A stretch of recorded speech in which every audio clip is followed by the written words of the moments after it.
அனைவரும் எத்தனாவது கருத்தரங்கன்னா, அதாவது கரூர் வாருங்கள் வளர்வோம் ட்ரஸ்டோடைய நிறுவனர் திரு பாலகிருஷ்ணனாவுக்கும் இங்கு வருகை புரிந்திருக்கக்கூடிய அனைத்து ஜோதிட சொந்தங்களுக்கும் கரூர் அஸ்வமணி மேகலையின் அன்பான வணக்கம்.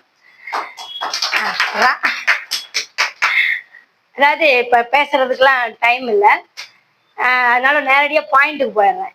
ஏன்னா இது வரைக்கும் பார்த்ததுல எல்லாம் எல்லாமே மடக்குறாங்க. அதனால நம்ம தேவையில்லாத வார்த்தையை விடக்கூடாதுங்கிறத மட்டும் தெரிஞ்சு நடக்கக்கூடிய நம்ம மாதிரி அழுங்காம எஸ்கேப் ஆயிடலாம். அதாவது இப்ப நமக்கு தெரிஞ்ச பாரம்பரியம் காலபுருஷ தத்துவத்துக்குள்ளே நான் உள்ள வந்துடுறேன். இப்போ நம்ம ஒரு வழிபாடு அப்படின்னு சொல்றோம், ஒரு இறை வழிபாடு அப்படிங்கிறோம். ஒவ்வொரு தசாபதிக்கு பண்றதா, நட்சத்திரத்துக்கு பண்றதா, அந்த வீட்டுக்கு பண்றதா, அந்த விஷயம் கிடைக்கணும் அப்படிங்கிறதுக்காக அந்த பாவ ரீதியா நட்சத்திர ரீதியா பண்றதா அப்படின்னு பல குழப்பங்கள் இருக்கும். எனக்கு கொடுத்துருக்கிற 10 நிமிஷத்துல நான் கிட்டத்தட்ட 12 பாவங்களையும் டச் பண்ணி வந்துடுறேன். நீங்க எப்படி புரிஞ்சுக்கணுங்கிற மாதிரி ஈஸியாவும் சொல்றேன். இதுதான் காலபுருஷ தத்துவத்துல வடித்திருக்கக்கூடிய உண்மையான இறை வழிபாடு. அத பெரிய குருமார்கள் கொடுத்தத நான் சுருக்கி சொல்றேன். இப்போ நம்ம நெருப்பு தத்துவம் சொல்லக்கூடிய சூரியனுடைய வீடு நெருப்பு தத்துவம் எது? மேச சிம்ம தனுசு. அப்படி போயிருவோம். அப்ப 3 ராசி உள்ள வந்துரும்ல, ஈஸியா இருக்கும். இப்ப நம்ம மேஷ சிம்ம தனுசு அப்படிங்கிறது தர்ம திரிகோணம். அதுல என்னென்ன விஷயம் இருக்கு?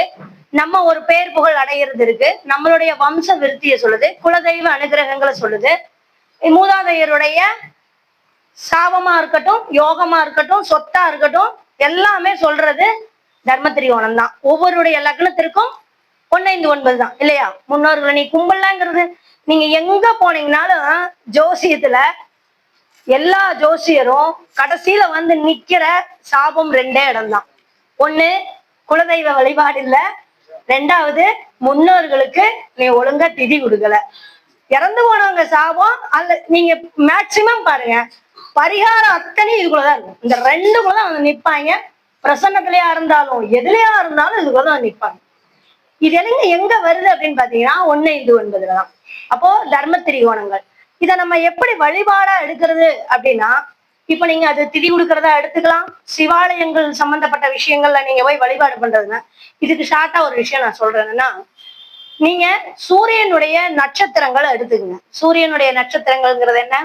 கிருத்திகை, உத்திரம், உத்திராடம். இந்த தர்ம திரிகோணத்திற்கு இப்ப நீங்க உங்களுக்கு காசு பண்ணணும். இப்ப நம்ம மீன லக்னம், கடக லக்னம் அப்படின்னு வச்சா நமக்கு பொருள் காரகத்துவமா வரும் 159 இல்லையா? தர்ம திரிகோணம். அப்படி வர்றவங்க காசு பணம் வேணுங்கிறதுக்காகவும் இந்த வழிபாட்டை எடுக்கலாம். லக்ன பாவம் ஆக்டிவேஷன் ஆகிறதுக்கும் எடுத்துக்கலாம். உங்களுடைய தொழில் பாவமா அந்த தர்ம திரிகோணங்கள் வந்ததுனாலும் நீங்க இதை வழிபாடா நீங்க எடுத்துக்கலாம். எப்படி வேணாலும் நீங்க அந்த பாவத்துக்கு எடுத்துக்கலாம். இது கொஞ்சம் ஜாதகமோ ஜோதிட ரீதியா புரியுறவங்களுக்கு ஈஸியா புரியும். இப்போ மேஷம் சிம்மம் தனுசு தர்ம திரிகோணம் 159 லக்ன ரீதியா அப்படின்னு எடுத்தீங்கன்னா, இத நீங்க சூரியனுடைய நட்சத்திரமான 3 இருக்கு, கிருத்திகை, உத்திரம், உத்திராடம். இந்த 3 நட்சத்திர நாட்கள்ல சிவபெருமானுக்கு, சிவனுக்கு அல்லது குலதெய்வம் சம்பந்தமான உங்களுடைய குலதெய்வம் சம்பந்தமான சாமிக்கு எடுத்துக்கலாம்.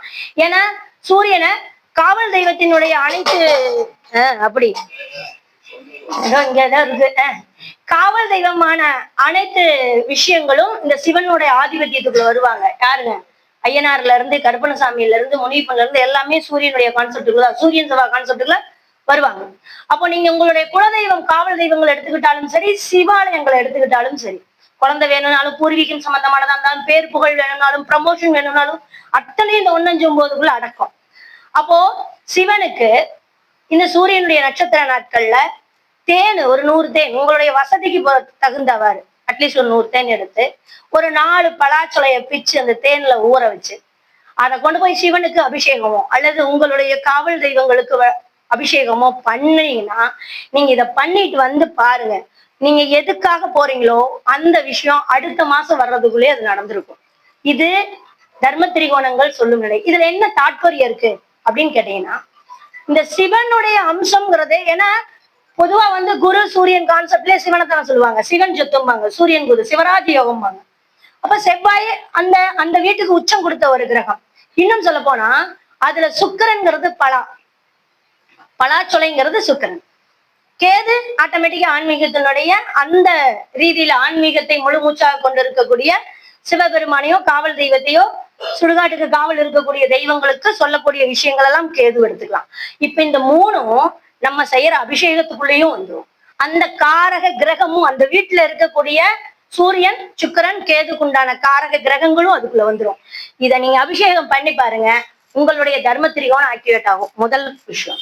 ரெண்டாவது, நீங்க ரிஷபகன்னி மகரம், அதாவது நீங்க அது கொடுத்திருக்கிற நட்சத்திரங்களையோ அந்த வீட்டுகளையோ கூட எடுத்து பாருங்களேன், அற்புதமா அது ஒரு விஷயத்த சொல்லும். நம்ம எங்கெங்கயோ தொலாவிட்டு இருக்கிறோம் வழிபாட்டுக்கு. ரிஷபகன்னி மகர் எடுத்தீங்கன்னா அது நிலத்தத்துவம் இல்லையா? அதாவது இந்த ரிஷபகன்னி மகரம் வந்து பாத்தீங்கன்னா சுக்கிரன் புதன் சனி 3 பேர் உள்ள வருவாங்க இல்லையா?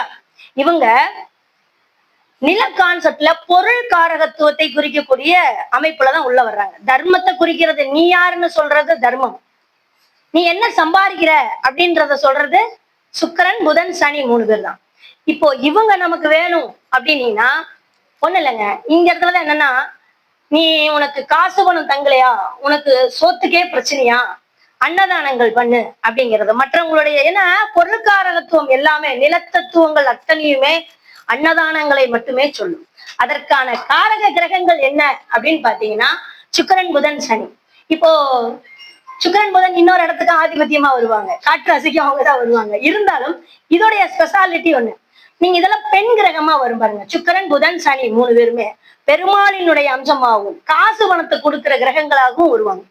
அப்ப காசு பணத்தை கொடுக்கறவங்களுக்கு என்ன பண்ணணும்னா, அது அன்னதானத்துக்கு உண்டான வீடு நிலத்தத்துவம் அப்படிங்கிறது உங்களுடைய வம்சத்தை விருத்தி செய்து அடுத்த சந்ததிகளுக்கான பொருளாதாரத்தை ஈட்டி கொடுக்கக்கூடிய வாய்ப்பும், உங்களுக்கு மத்தவங்களுக்கு சோறு போடல அப்படிங்கிறதோ, மத்தவன் ஜோத்துல மண்ணள்ளி போட்டாங்கிற சொல்றது தோஷம் எல்லாம் இருக்கு இல்லையா?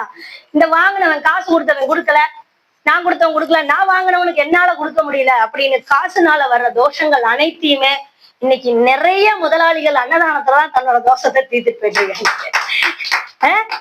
இது மட்டுமல்ல, இது இந்த அன்னதானம்ங்கிறது இன்னும் நீங்க ஒவ்வொரு ரிஷபத்துக்கு ஒரு மாதிரி அன்னதானம், கன்னிக்கு ஒரு மாதிரி அன்னதானம், மகரத்துக்கு ஒரு மாதிரி அன்னதானம், இப்படி எடுக்கலாம். இன்னும் விரிவா போனா நான் 12 ராசி வேற மாதிரி சொல்லுவேன். அன்னதானம் அப்படிங்கிறத மட்டும் எடுத்துங்க. எந்தெந்த மாதிரி அன்னதானம்ங்கிறது இந்த 3 வீடும் பிரிச்சு செய்யும். ஜோசியருக்கு திறமை இருந்தால் அதை பிரிச்சு மக்களுக்கு கொடுங்க அப்படிங்கிறது தான் என்னோட ஆசை. சிரிக்கிறீங்க, வளர் வசந்த் ரைட்டு. அடுத்தது காற்று ராசி. டைம் போகுது. காற்று ராசி அப்படிங்கிறது பாத்தீங்கன்னா காற்று ராசிக்கு அதே சுக்கிரன் புதன் காம்பினேஷன் தான் வருது, சுக்கிரன் புதன் சனி காம்பினேஷன் தான் வருது. அப்ப நீங்க அதே தெய்வங்களை சொல்லுவீங்களா, அதே பெண் தெய்வங்களை சொல்லுவீங்களா? இப்போ ஒண்ணுல நிலத்தத்துவத்துக்கு பார்க்கும்போது மகாலட்சுமிக்கு ஒரு சக்கரை பொங்கலை வச்சு, பெருமாள் கோயில்ல ஏன் புளியோதரைக்கும் சக்கரை பொங்கலுக்கும் ஃபேமஸ் அப்படின்னு கேட்டீங்கன்னா அன்னதானத்தை சொல்றதுதான். அங்க போனோம்னா ஒரு சாப்பாடு நம்ம வாங்கி சாப்பிட்டுட்டு வர்றதுக்கு காரணமே அந்த புளியோதரைங்கிறது அங்கதான். இதுல சக்கரை பொங்கலை குறிக்கிறது ரிஷபம், புளியோதரையை குறிக்கிறது கன்னி. விஷயம் எப்படி போகுது பாருங்க. அப்ப எங்கெங்க என்ன காம்பினேஷன்ங்கிற ஒரு விஷயத்த காரக ரீதியா எடுக்கணும். இப்ப நான் காற்று ராசிக்கு வர்றேன், அது வேற மாதிரி போயிடும். காற்று ராசிக்கு போகும்போது பாத்தீங்கன்னா இந்த இடத்துல இருக்கக்கூடிய தெய்வத்தை எப்படி எடுக்கிறாங்க அப்படின்னா, உங்களுக்கு வெளி நபர்களால கிடைக்கக்கூடிய பிரச்சனையும் சரி புகழும் சரி. இப்ப இந்த அண்ணன் தான் என்ன பாராட்டணும், எனக்கு சால்வ பார்த்துருன்னா இன்னும் கொஞ்ச நாள்ல இந்த அண்ணனே என்னை தூத்துறதுக்கும் ஆதிபத்தியமாகும். அதிகமா யார் நம்மளை பாராட்டுறாங்களோ, அதிகமா நம்ம வளரணும்னு யார் நினைக்கிறாங்களோ, ஒரு இடத்துல எங்கேயாவது அந்த நம்பிக்கை அப்படின்றது மாறும்போது அவர்களாலேயே தூத்தப்படுவோங்கிறது தான் விதி. இத சொல்றதுதான் காற்று ராசி. இது இன்னொரு விஷயம் என்னன்னா, சுக்கிரன் புதன் சேர்க்கைக்கு நீங்க மதநல கோபால யோகம்னு என்னென்னமோ நிறைய யோகங்களை சொல்லுவோம். கலைகள் அத்தனையும் கற்றுக்கொள்வதற்கு புதன் சுக்கிரன் காம்பினேஷன் இருக்கணும். ஆனா அதுல ஒரு பெரிய பெரிய விஷயம் என்னன்னா, நம்பிக்கை துரோகத்தின் முதல் விஷயம் புதன் சுக்கிரன் காம்பினேஷன். புதன் சுக்கிரன் காம்பினேஷன் இருப்பவர்கள் நம்பிக்கை துரோகத்தை அனுபவித்தே தீர வேண்டும். முக்கியமான விஷயம். ஏன்னா அதுதான் புதன் சுக்கிரன் சனியினுடைய காம்பினேஷன், காற்று ராசியினுடைய காம்பினேஷன். அப்போ இந்த காற்று ராசியை எப்படி பரிகாரத்துக்கு எடுக்கிறாங்க அப்படின்னா, நீங்க காற்று அப்படிங்கிறது பிரபஞ்சத்தினுடைய ஈர்ப்பு சக்தி. இதுக்கு வந்து உருவம் கிடையாது, இதுக்கு வந்து அடையாளம் கிடையாது. நீங்க நல்லா பாத்தீங்கன்னா மிதுன ராசியில ராகுக்கு வலிமை இருக்குது, கேதுக்கு வலிமை இருக்குதுங்கிறத விட மிதுனம் பாத்தீங்கன்னா சக்கரத்தாழ்வார் வச்சிருப்பாங்க. மிருகசீரிடம் தான் சக்கரத்தாழ்வார். திருவாதிரை கருடாழ்வார் இல்லையா? புதன் ராகு, புதன் செவ்வா. அப்போ இன்ஸ்ட்ருமெண்ட் வச்சிருக்கிற சாமி பூரா இங்க வரும். இதுல காற்று ராசியில. அப்போ ஒரு கோவில்ல மணி அப்படிங்கிறது, ஆலய மணி எங்க இருக்குதுங்க? கும்பத்துல இருக்கு. சிதம்பரம் நடராஜர் எங்க இருக்காரு? கும்பத்துல இருக்காரு. அப்போ இந்த மணியினுடைய இன்ஸ்ட்ருமெண்ட், இந்த ட்ரம் செட் எல்லாம் போட்டுட்டு அல்லது உடுக்கை அடிச்சுட்டு, திருவாதிரை உடுக்கு தானே, உடுக்கை அடிச்சுட்டு இந்த மாதிரி ஒரு வைப்ரேஷனை கிளப்பி விட்டு ஒருத்தன் பூஜை போடுறான்னா அது காற்று ராசி தான், வேற எதுவுமே இல்லை. அப்போ நம்மளோட உணர்வுகளோடு ஐக்கியமாகக்கூடிய அமைப்பு அப்படின்னா காற்று ராசிக்கு உண்டு. அப்போ இந்த காற்றாசிக்கு உண்டான கடவுள்கள் அப்படின்னு எடுத்தீங்கன்னா, நீங்க மியூசிக் இன்ஸ்ட்ருமெண்ட் வச்சிருக்கிற அனைத்து சாமிகளையும் எடுத்துக்கலாம். அதோடு நம்ம இந்த இப்போ நம்ம இப்ப பறவைகள் எல்லாம் சொல்றோம் இல்லையா, பறவைகள் ஆகட்டும், நான் சொன்ன மாதிரி சக்கரத்து ஆழ்வார்கள் சம்பந்தப்பட்ட விஷயங்கள் எல்லாமே என்னன்னா, இறைவனை உணர்ந்தவர்கள் தான் ஆழ்வார்கள். அதனாலதான் கருடாழ்வார், சக்கரத்தாழ்வார் எல்லாம் இந்த ஆழ்வார்கள் எல்லாம். கும்பத்தை எடுக்கும்போது எப்படி எடுக்கிறோம்? கோபுரமா எடுக்கிறோம். கோபுர கலசத்திற்கு நவதானியங்களை எதுக்கு வைக்கிறாங்க அப்படின்னா, பிரபஞ்சத்தினுடைய ஈர்ப்பு சக்திக்காகத்தான் வைக்கிறாங்க இல்லையா? அப்போ நீங்க எடுக்கிற ஒரு விஷயம், இந்த காற்றாசி சம்பந்தப்பட்ட சித்தத்துவத்தினுடைய வைப்ரேஷனை, நீங்க வைப்ரேஷனை இருக்கிற தன்மை அப்படிங்கிறது தான் காற்று ராசிக்கு உங்களுடைய பேருக்கும் அதுதான், புகழடைகிறதுக்கும் அதுதான். அதாவது பேரு ஒருத்தன் சம்பாதிச்சிடலாம், பணம் ஒருத்தன் சம்பாதிச்சிடலாம், புகழ் ஒருத்தனுக்கு ஈஸியா கிடைச்சிடாது. அவன் எந்த அளவுக்கு தன்னை மெனக்கெட்டு உண்மையா ப்ரூவ் பண்றானோ அப்பதான் அந்த நம்பிக்கை துரோகத்தை எல்லாம் மீறி எதிர்பார்ப்பு இல்லாமல் ஒருத்தன் வந்தான் அப்படின்னா தான் நீங்க புகழினுடைய உச்சத்துக்கு போக முடியலன்னா போக முடியாது. இத சொல்லக்கூடிய விஷயங்கள் இந்த காற்று ராசி. அப்போ அடுத்தது ஒண்ணுதான் இருக்கு,